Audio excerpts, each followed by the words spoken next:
In the box of the Softfoot 4K webcam, Softfoot. Continue.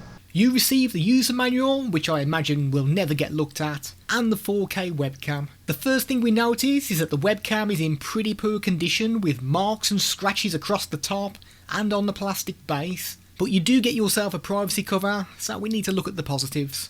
It is made of plastic, connects through USB 2.0, capable of 4K at 30 frames per second. It has a 120 degree wide angle lens, built-in microphone, and apparently it has automatic facial beautification, so I'm expecting miracles to get me to look like Brad Pitt. The head very slightly moves forwards and backwards, but we're literally talking a few degrees. It does rotate a full 360 degrees. There is a 1/4 inch thread on the bottom, so you can mount this onto a tripod if you wish. In a dark room at 4K, it brings quite a lot of grain to the image and we don't look in complete focus. But with any webcam, they are going to struggle if there is no light available. The movement isn't too bad, we've certainly seen a lot worse. Dropping the resolution to 1080 and comparing it with the 4K, and we can't really see too much in the way of difference in quality between the two. Both are still grainy, but the movement isn't too bad. Bringing in natural light, and although the picture quality has improved, the movement looks awful, with it being amazingly choppy.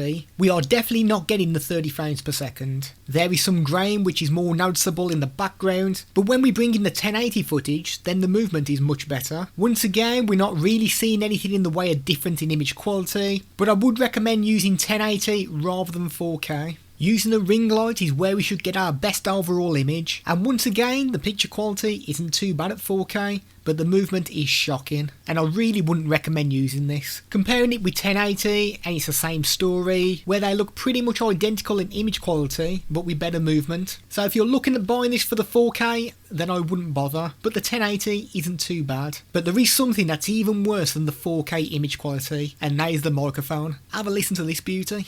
And this is the kind of audio you can expect to get from this Softfoot 4K webcam. It really struggles with focusing on small objects, and that was the case when there was no light or with light on the subject. It didn't matter if we came close to the lens or quite a distance away, it just wouldn't focus. So if you're someone who needs to do close-up shots like this, then this webcam is not going to do the business, I'm afraid. One more thing to mention too is that the listing states that it is a 120 degree wide angle lens, which it definitely isn't. This is what the Softfoot 120 degree lens looks like, and this is the Nexago N980p 120 degree wide angle lens. I think someone's telling porkies on the listing, so have a great day everyone, and we'll see you in the next review.